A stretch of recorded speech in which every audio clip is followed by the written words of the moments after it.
daldalaati miti jedhe. Mana daldalaa godhaniiru. Firaan kan itti wal muudan, gosaan kan itti wal muudan, mallaqaan kan itti wal muudan, qomoodhaan kan itti wal muudan, qabeenya sooramuuf kan itti wal muudan qofa ta'eera manni kun. Cubbuun baay'atee amma kana ga'eera. Xoofoonsaa guutee irraan dhangalee kana argeeti Waaqayyo kan dubbate. Mana qulqullummaa keessatti keessa teessoo dhiigni foon gooftaa itti intanii ta'uu irratti namoota alaabaa biyya lafaa kaa'uudha. Eessaaf inni jedhu samiirra nuu bu'ee jedhu. Samiirra kan jiru torbatu jiru. Torban keessaa utuma ta'ee illee 3, 4, 5 utuu mul'ate yaa ta'u sirriitti kan mul'atu. Waan hin taane akka Hisqiyaas gara mana qulqullummaatti yogguu ol seenu bofanaasii yogguu ixaanan ulan yogguu argee caccabsee akkuma baasan gooftaan qulqulleessuutti jira. Adda baasuuf jira gooftaan. Qamadii fi inkirdaada adda baasuuf jira. Dhugaa fi soba adda baasuuf jira. Kanaaf Waaqayyoo kanaadha. Nu ajabeessu hunduma keenya wajjin haa ta'u yaa jabaannu Waaqayyo nu cimsu kadhannaadhaan yeroo keenya haa xumurru.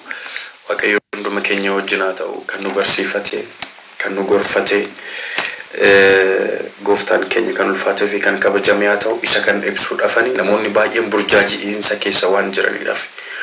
Egaa yeroo garagaraatti gaafin gaafatamaa ture gaafin deebisuu didanii xalayaadhaan nun gaafanne jedhanii hedduu gaafatan dhugaa akka ta'e garuu intervii televiziyoonii garagaraa irratti gaggeessine wajjin ragaa mul'isne agarsiisne jira. Kanarraa kan darbe abbootiin keessa seenanii yeroo dheeraadhaaf gaafatanii jiru. Dinnaan garuu abboonni kana murteessan. Ta'us garuu iddoo garagaraatti wanta garagaraa yogguu ta'u labsiin hin darbine kan Oromoo gaaf ta'u irratti kan uummata kibbaa gaaf ta'u irratti kun hundi gaggeeffamee jiranna. Amma immoo Waaqayyo yeroo isaa waan ta'eef waan dubbachaa jiruuf callisne hojii Waaqayyoo yaa ilaallu jechuun jaalladhaa. Dhugaan jiru kanaadha. Kanaaf reebichi kun hundi kanaaf wanti kun hundi ga'ee kanaaf jabaadhaa. Yeroo kana caala hin qabu nama tokko lamarraa yaada fuudheeni nan cufa. Kanaaf guest jedhama. Namoota achirra jiran acceptan godha. Nama tokko lama namni dubbachuu danda'u naa barreessaati. Confirm na erga daddafaati. Confirm akkan isin godhuufi.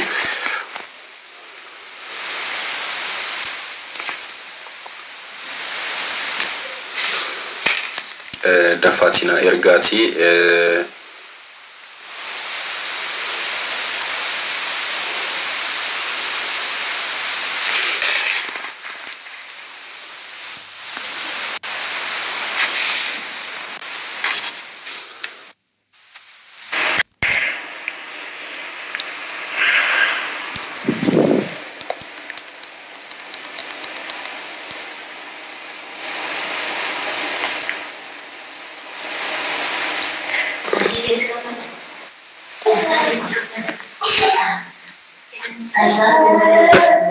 dapat dubbatai nama lama Cassandra Dakon Fayyera fi Betty jedha. Ana nageenya Waaqayyoo fata barsiisa keenya. Dura abbaadhaaf kennama. Dakon Fayyera ni jira. Yaa wal kabajna. Wal xinneessuun wal arrabsuun yaa'u asitti hin danda'amu. Abbootaaf kennina, barsiisotaaf kennina, daakonotaaf kennina akkasitti deemna. Seera qabdi manni kiristaanaa. Bifa sanaan deemna. Obboleessi keenya abbaan keenya Daakon Fayyera jedhame. Baga nagaadhaan dhuftan. Amiin baga nagaan nu eegdanii barsiisa dhugaa Waaqayyoon isin haa eebbisu nuuf kabajama jechuudhaan barbaada. Yaada waqtaawaa yeroo kana keessatti nama boqochiisuu danda'u uummata wanta ta'uudha kan isin fiddanii dhuftanii kaleessa kaastanii dhugaa mataa keenya turtanii dhaloota bakka bu'u akkaataa dandeessanitti boqonnaa dhabdanii hirriba dhabdanii kitaaba barreessitanii quba keessaniin sammuu keessaniin nu hojjettanii kan manatti hojjettaniinis kan waltajjii bataskaanaa irratti hojjettaniinis oolmaa guddaadha kan isin nu ooltanii. Bara kana immoo dhaloonni baay'eensaa onlaayinii irra jira jettanii iddoo dhaloonni jiruttis dhaloota barbaaddanii dhuftanii akka lapheen keenya boqotuuf inni kalees mana waltajjii bataskaanaa irratti argamee barachuu hin dandeenye kitaaba dubbisee akka baratutti inni waltajjii bataskaanaa irratti argamu immoo wangeela keessan irraa akka baratu inni immoo onlaayinii irra jiru qixa kanaan tasgabbaa'ee waa'ee amantii isaa akka hubatuuf akka guddatuuf hojii guddaadha kan isin taasisaa jirtan jechuudha. Guyyaa har'aa kanatti immoo yaada baay'ee namatti toludha kan isin kaastanii keessumaa dhimma sinodoosiitiin wal qabatee yaa'ii sinodoosii ikonomikaal charchii irraa kaasee aga ammaa kanatti hojiiwwan jiru hunduma isaa duubaa kaastanii aga ammaatti dhimma oromummaatiin gaafa ka'u immoo maaliif wacni akka baay'eetu Oromiyaa kana irratti nama akka istiraatejii tarsiimoo qabuu fi amantiidhaaf otoo hin ta'in otoo amantiidhaaf ta'e gaafa doogimaan cabu namni iyyuu akka qabu otoo amantiidhaaf ta'e gaafa sinodoosii jedhee namni of ijaaree beeta kinatii mataasaa otoo eeyyaman gaafatiin otoo xalayaan barreessin gaafa inni citu dubbatama ture dhimma Oromiyaa kana irratti akka haala adda ta'een kaastanii wanta nu hubachiistaniif guddaa isin galateeffannaa. Hundi keenyas immoo dhugaa barsiisota akkasii keenya dhugaa qananiidha ija keenya nan hubadha wanti naannoo keessanitti ta'aa jiru wanta baay'ee ulfaataadha namni bara kana baalageedha namarraa hin goru dhimmi isa lolchiisu dhimmi bataskaana keessatti akkasitti bireenii fi meeshaa gurguddaa isa qabachiise isa lolchisiisu dhimma amantii miti otoo amantiidha ta'eera ta'e soomiif kadhannaadhaan tiitinnaadhaan kanaan iyyisu baay'eedhaan iyya ture har'a garuu kan inni karaarraa nama dhabamsiisuu barbaaduuf maalidha inni guddaan faayidaan birrii kootiin irraa jeta jedheeti nuti garuu akka dhalootaatti kan nuti isinitti himannu irra deddeebinee kan nuti isinitti himannu yoo jiraattan waa baay'ee nu fayyaddu ija keenya boftillee mataa du'a jedhu mataawwan keenya akka nu jalaa hin tuqneef iddoo jirtanitti eeggannoo guddaa waliifis dhuunfaa keessanittis yeroon kun ni darba lolaan kun ni darba bokkichi roobee darbuu danda'a waan ta'eef of eeggannoowwan gurguddaa akka gootanii humni bataskaana keessa jiru baay'isawee akka ittiin lolaa jirtan akka argaa jirtan akka muuxannoo keessaa qabdanitti akkuma arga guyyaatti argaa oollu inni danda'e nyaata namaa pooyisdi godhee yookaan marziitti godhee inni kaan immoo humnaan fayyadamee waa baay'ee godha garramuu baay'isaa dhabneerraa luba Pheexroos sabbatatti dhabneerraa akkaataan isaan itti dhabne isuma beekamu waan ta'eef wantoota boru darbanii iddoo gaarii ga'uu danda'an borummoo dhamdhamuu dandeenye qabsoodhaan kan itti fidaa jirru kana bu'aasaa kan arguu dandeenye namoonni akka hin taanetti akka nun arganne xiqqaaqee yookaan of eeggannoo guddaa gochuu qabduun isiniin jedha abboota keenyaafis qixa kanaanii ulfaadhaa kabajamaa barsiisa. Galatooma tolee galatoomaa obboleettiin keenya waaqayyo sagalee jireenyaa sana dhageessisu obboleettiin keenya beetii haa caalu jedhanitti fakkaata jedhami daddafaati. Hayyee ani sinuma galateeffachuuf seenee guddaa tokko galatoomaa waan baay'ee sinirraa hubanne wantan dhageenye wanta nuti hubachuu dadhabne hubanne guddaa galatoomaa nuuf jiraadha akkanumatti miidiyaa irratti akka nu jalaa hin banne nuti daqiiqa kana keessatti waan guddaa baranna waan ta'eef kanaafuu guddaa galatoomaa nu jiraadha waaqayyo sagalee jireenya sinaa dhageessisu kanumaaf seeni. Tole galatoomaa waaqayyo sagalee jireenyaa sinaa dhageessisu galatoomaa ulfaadhaa gooftaan umrii tajaajila keessan isiniif haa dabalu galatooma.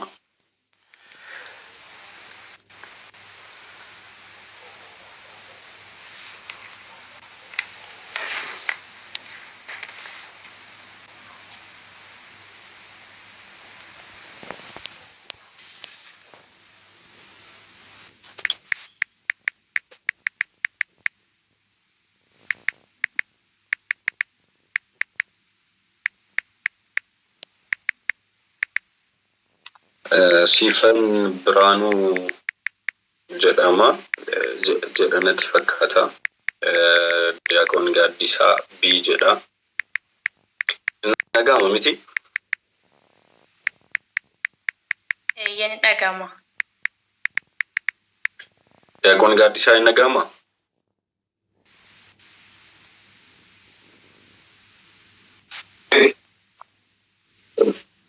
Hin dhaga'ama? Barsiisaa keenya akka amantan. Galata Waaqayyoo daddafaatii daqiiqaa tokko keessatti mee yaada keessan akka namoonni hubatan dubbadhaatii buletii keenyatti tuufna. Galatooma jalqabarraa kaasnee isin hordofaa turre yaaduma baay'ee bareedaadha. Akka deddeebitanii gurra uummata keenyaa gara keessa waan jiruudhaa fi fuula duree kana akkuma yaada qaqqabatamaa ta'ee fi yaada dhugaa jiru kana uummata keenya akka dhageessisaniif akka irraan fagaanne ergaasanii dabarsuu barbaadanidha. Amma yeroo kanaatti wanti jiru baay'ee gaariidha jechuun barbaada. Baay'ee haa ta'uun fedhu.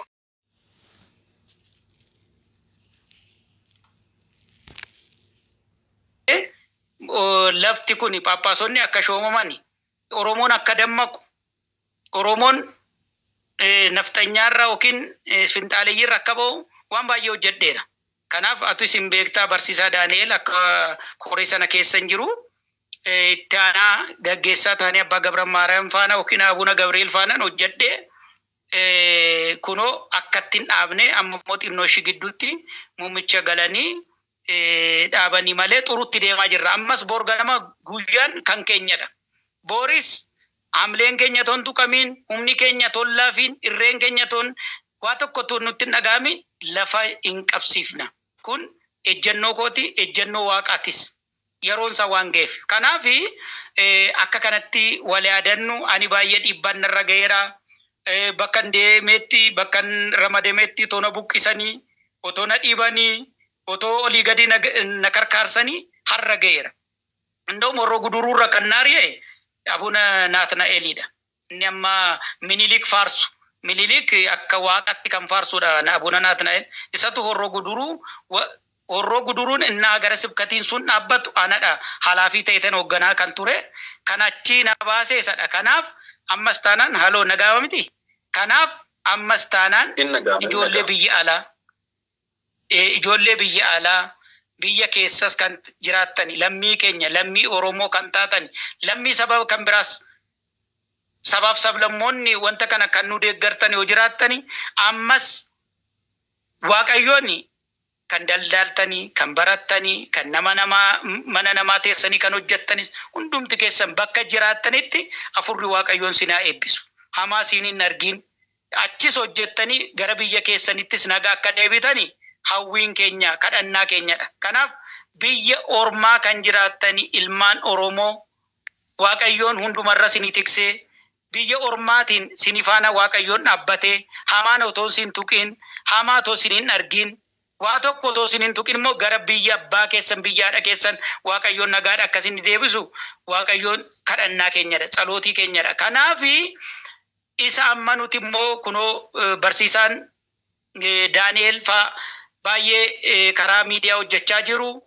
Inni sinodoosii Oromoo sinodoos inni haaraa sabaaf sablammoonni jennee kan dhaabbanne kana bukkee dhaabbadha. Maallaqaadhaanis humnadhaanis waanuma dandeessani kadhannaadhaanis akka nu faana dhaabbattanii Waaqayyoon sinaa eebbisu bakka baaftanitti. Bakka hirrateetti Waaqayyoon sinaa guutu bakka kennitanitti bakka nu yaaddanitti bakka waan nu gootanitti hundumtu Waaqayyoon sinii faana dhaabbatu. Ergamaan Waaqayyoo Mikaa'el Gabreeliin cinaa keessanaa dhaabbatu. Ergamoonni qulqulloonni hundumtu sinii faana dhaabbatu jechuun barbaada. Ganamas galgalas daawwitii keenya innaa Waaqa keenya kadhannu bakka jirtanii maqaa kiristinnaa keessaniidhaan Waaqayyoon sinii yaadatu. Eebbii Waaqayyoon sinirraa bulu. Hamaa sin hin tuqin bakka biyya ormaa jiraattanitti moodha malee moominaa jechuun barbaada. Daaniyyee sa'aatii keessi jedhamite. Ameen. Galatooma abbaa keenya gaafii dhumaatan isin gaafadha. Yaa'u ጠቅላይ ቤተ ክህነት keessa hojjechaa jirtu ammasi ሲኖዶሲin Tigraay amma adda ba'ee jira akkuma deengaddaasi akkuma beektanii xalayaan barraa'ee jira hin barbaannu jedhan mee isin waan achi keessa jirtan isa dhagaa kiddaan biratiitti ta'e kanas itti dhiyeenya waan beeknatanii fi qabxii kana lamaan nu kaasatiin xumura dhiifama wajjin abbaa keenya. Ishi kiddaan birati isa jette kamii? Ishi ifama. No. Amma warra Tigraay gaaffii Sinoodosii inni duraanii ergeefi ture hin araaramna balleessineerra tokko haa taanu jedhee ture. Sinoodos Tigraay immoo Kasaatee Birhaan Abbaa Salamaa jedhama maqaa moggaafateera amma booddee siin faana hin taanu. Phaaphaasis Paatraarikii Abuna Maatiyaas waammataniiru kottaa nu muddani taana nuti 3-4 jirra hin murna jedhanii xalaayaa bareechanii of dhaabanii Paatraarikii ofiisaanii muddachuu fi karaa isaanii Paatraarik indoom kottaati Paatraarikis nu muuda Phaaphaasis nu muuda jedhaniiru gaaffii gaafataniiru. Isaan kun egaa waan murteessan hin beekamne yeroo eeyyanu Abuna Maatiyaasiidhaan dhalataa keenya waan taateef si eeyyamama kottuuti Paatraarikis nu muudii Phaaphaasis nu muudii jedhaniin eeggi kana diddee immoo dhufnee nuti 4 jirra seerri nu ajaja Paatraarikis hin muddanna Phaaphaasis hin murna jedhanii isaan dhumarratti jiru bakka amma yeroo muraasa booddeessan kan isaanii labsatanii Paatraarikii isaanis hin kaawwatu mirga isaaniiti. Kanaaf isaan garuu kanarratti murtee kanarratti kan isaan geessise cimina isaanii garbummaatti deebuu dhiisuu isaanii afaan tokko dubbachuu isaanii laphee tokko yaaduu isaaniiti. Tokko kanadha. Warra karaa diinni keenya immoo karaa finxaalayyuun yoo fudhanne Gojjaam Gondar ba'aa Gojjaam keessatti Phaaphaasonni 5 ta'aniiru. Paatraarikis ofii muddataniiru. Paatraarikiin duraan Abbaa Kidaane Maariyaam kan jedhamu amma immoo Bitsuu Abuna Qeerlos jedhame Paatraarikii muddataniiru. Inni lammaffaan Abuna Yohaannis Abbaa Heenok Faantee jedhama ture.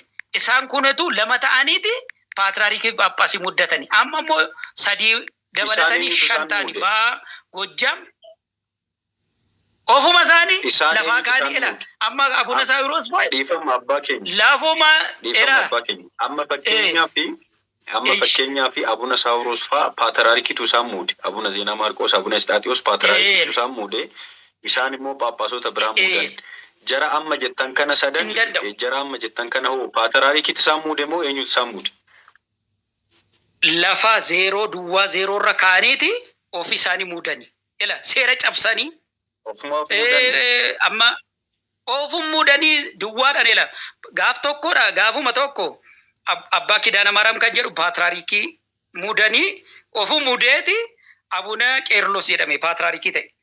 Abuna Yohaannis isa jedhamu immoo Abbaa Heenok Faantee ture inni immoo Abuna Heenok jedhame. Lama ta'anii waggaa tokko ta'anii amma yookaan immoo 3 muddatanii 5 ta'aniiru.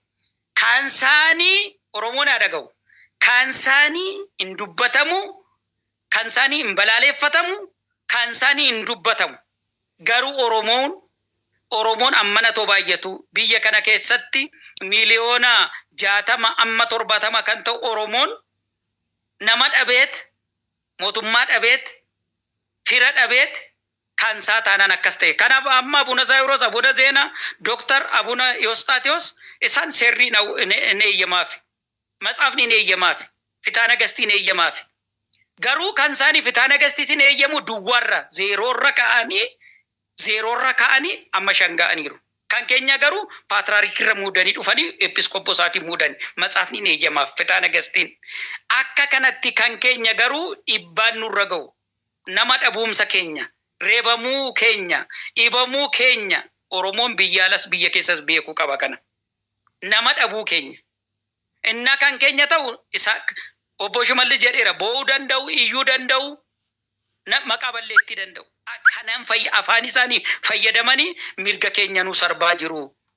Mirga qabnu. Amma kan isaanii hin dubbatamne kunoo mana Qooqaa Kidaane Miratii ba'aa Gojjaam keessatti mana isaanii ijaarratanii indoom ba'aa Gojjaam aanaa 18 jira. sagal isaanumatu fudhatee sagal immoo ortodoksii ishee Addis Ababaatu bulchaa jira. Kanaaf kan